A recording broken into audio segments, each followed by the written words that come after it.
Honorable Ndindi. Thank you, Madam Speaker, and I hope you take cognizance of the fact that some minutes have been taken away through those Go on. through those orders. Madam Speaker, I rise up first as a Kenyan, number 2 as a person from Mount Kenya region, and number 3 as a youth. And therefore, I wish to address my issues, and especially departing from this parliament that is national, to also articulating some of the issues that are being peddled in our region insofar as this document is concerned. And for the avoidance of doubt, Madam Speaker, I have gone through the bill and I'm rising to oppose, but of course I'll be giving reasons. Number 1, Madam Speaker, the kind of debate we are having this evening, Madam Speaker, and we have been having, is of monumental proportions. And I hope through the same comparison, Madam Speaker, even the freedom of discussing this debate will be commensurate of the same size, Madam Speaker, so that we take as many divergent opinions, Madam Speaker, and at least with respect. Madam Speaker, I have a big problem, Madam Speaker, from the onset, that we were recalled from our recess to come to discuss this BBI bill, Madam Speaker, when our country is going through huge challenges, Madam Speaker, that some are of humanitarian nature. Madam Speaker, I would have wished, as a member of Parliament for Kiharu, to be recalled from recess to come and discuss how we are going to roll out vaccination programs, Madam Speaker, to all Kenyans across the country, because I think that is more important than this BBI bill before us today, Madam Speaker. Madam Speaker, as we talk about the scourge of corona, Madam Speaker, it is important for all of us who are members of this parliament to know that most of the people that we present out there, and especially those in sectors that like retail, sectors to do with hospitality, that is hotels and restaurants, Madam Speaker, this is a segment of Kenyan who constitutes the majority of people in the informal sector, Madam Speaker, and especially those people who have got informal jobs in our economy. Madam Speaker, that category constitutes around 64% of all informal jobs in our economy. Madam Speaker, aggregate over 8.6 million Kenyans, Madam Speaker, are employed in those sectors that are hardly hit by the lockdown that was instituted and placed by our president. And therefore, Madam Speaker, I find it to be very insensitive that we are coming to discuss such a bill when Kenyans are going through untold challenges, Madam Speaker, at such a time. Madam Speaker, also, one of the major issues that I would have wished that we are recalled to discuss is the economy of our country. Madam Speaker, this regime, that is the Jubilee regime, we have actually even overborrowed beyond the limits that are capped by this parliament, Madam Speaker.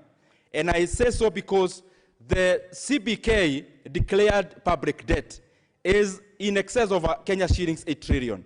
Madam Speaker, if you add the same to the debt that is guaranteed by GOK to counties and other SOEs, Madam Speaker, or state-owned enterprises, that of around 3.4 trillion, Madam Speaker, the entire debt crosses even beyond 11 trillion, which is over 110% of our GDP, which is estimated at around 10 trillion Kenya shillings. And therefore, Madam Speaker, there are more important issues, in my opinion, that would have been recalled to discuss other than the BBI, because to me, they are more priority, they are more pressing. And Madam Speaker, I also want to demystify, because I've gone through the document, and I'll make some other remarks as I finalize, to demystify some of the issues that are being used to sell this BBI to the Kenyan people. And especially, going back to my cocoon, that is Mount Kenya region. Madam Speaker, when the promoters and their surrogates come to our region, they are peddling a carrot of something they are calling additional constituencies. Madam Speaker, I want to be very forthright. After going through the bill, Madam Speaker, out of the 70 constituencies that are being promised by this bill, Madam Speaker, Mount Kenya region is only benefiting by getting only 17. Madam Speaker, even in proportion to our population, the number of constituencies that we are getting, Madam Speaker, are less than what we actually deserve. Madam Speaker, just to point a few, Nyeri County, with a population of close to 800,000 residents, Madam Speaker, is getting an additional 0 constituency. Madam Speaker, a county like Kajiado, with a much lower population of 687, based on the 2019 census, is getting an additional, Madam Speaker, 3 constituencies. The constituency I come, the county I come from, Muranga, Madam Speaker, with a population in excess of 1 million residents, is getting only 1 constituency, Madam Speaker, comparing the same to a county like Kwale that is getting 5 constituencies, Madam Speaker, additional, and has a population of just around 866 residents. Madam Speaker, a county like Nyandarua, with a population of over 650,000 residents, is getting 0, while another county, Madam Speaker, of much lower population, like even Narok, is getting 3 constituencies, Madam Speaker, that are additional. The famous Tharaka-Nithi, that always counts vote last, Madam Speaker, with a population of over 400,000 residents, is getting 0 constituency, Madam Speaker, while we see others of much lower population getting additional constituencies. Madam Speaker, therefore, this BBI bill is very skewed against the region I come from, Mount Kenya region, and that is the reason partly why, as a region, we are saying no. Madam Speaker, also, there is another carrot about devolution and the fact that some, Madam Speaker, Madam Speaker, they are beguiling our people that there is something in this bill insofar as 1 man, 1 vote, 1 shilling is concerned. Madam Speaker, the current formula that shares money between counties, Madam Speaker, is actually more favorable to the counties of Mount Kenya region than the bill presented before us, Madam Speaker. Madam Speaker, the issue of World Development Fund, as we know, is something we can actually pass without using and spending taxpayers' money through a referendum. Madam Speaker, I want to talk about a few national issues. Number 1 is on the 35% that we purport will be taken to our counties, Madam Speaker, from 15%.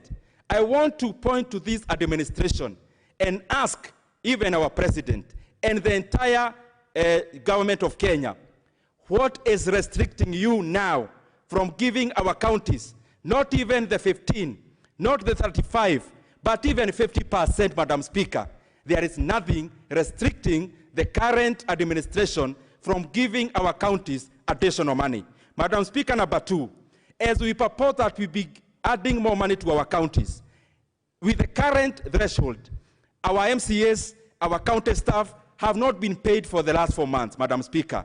Which is this thing, or what is it within BBI that beyond the distribution is actually producing more funds to be channeled to our counties? Madam Speaker, the issue of inclusivity, to me, is far-fetched, because by adding 5 top positions, and of course giving to the elite, of course those who will be peddling and hawking their communities, Madam Speaker, I don't think that brings about inclusivity. And I say so because I know Kenya is an ethno-linguistically fragmented nation, Madam Speaker. We have many other nations that are like Kenya, including Switzerland, including Indonesia, which, instead of going through such a process, they bite the bullet, Madam Speaker, and did what is required to build a cohesive nation within a state. Madam Speaker, we always say as economists that history is our laboratory. The laboratory of an economist is history, Madam Speaker. And judging by history and studying other countries that are like Kenya, Madam Speaker, insofar as having many ethnicities is concerned, Madam Speaker, a country becomes cohesive when we start, Madam Speaker, focusing on other identities other than the rigid and toxic ones, like the negative ethnicity and religion, Madam Speaker. And we do that by industrialization. When you industrialize, people move from villages, from rural areas, and they come to towns. Madam Speaker, when they come to towns, they establish other identities based on their professions, based on their skills, based on their work, Madam Speaker, and those are much better identities to deal with other than the toxic ones like ethnicity and, of course, negative peddling of religion. Madam Speaker, therefore, we have to stop being lazy. The reason why Kenyans fight, Madam Speaker, number one, and the most prime, they fight for resources, Madam Speaker. Number two, they fight for recognition. That is where identity comes in, Madam Speaker. And therefore, for us to build a cohesive Kenya, we have to focus on production that brings about industrialization, that brings people to urban areas, and therefore, the fault lines of negative ethnicity continues to diminish. Madam Speaker, I want to speak on an issue of corruption, because it is being purported that this BBI is coming with a cure of corruption. And my proposal, Madam Speaker, is that we go back to the country we call Kenya from 1963. Madam Speaker, I am a descendant of Mau. Madam Speaker, I am a descendant of a freedom fighter. Madam Speaker, we have to ask ourselves critical questions. Number one is how comes the collaborators, Madam Speaker, the people who actually were fighting us as freedom fighters, and especially our forefathers, Madam Speaker, came to own over half of our country, Madam Speaker, in terms of landmass. How comes a few families, Madam Speaker, own the traditional factors of production? Where did they buy all these factors of production from? And they keep telling us it is willing seller, willing buyer. Madam Speaker, I want to ask, can one day we be called to Uhuru Park, and these people come with receipts to show us where they bought all this land and factors of production from? Madam Speaker, I have a fear that even with the new knowledge and technology, the same people are owning the same factors of production. And I want Safaricom PLC to one day tell Kenyans, those agreements you have with people of this nation, Madam Speaker, insofar as Freezer, insofar as other fintech borrowing is concerned, who are these people? Because if you continue doing the same, Madam Speaker, this issue of shared prosperity is just a sham. Madam Speaker, I say no to hypocrisy, I say no to lies, I say no to deception, I say no to conmanship, I say no to BBI. Mr. President, you promised our youth 1 million jobs, not BBI. You promised us 500,000 houses per year, not BBI. You promised us full 100% electrification by 2020. That has not been done. Please, Mr. President. Member for Mukurweini.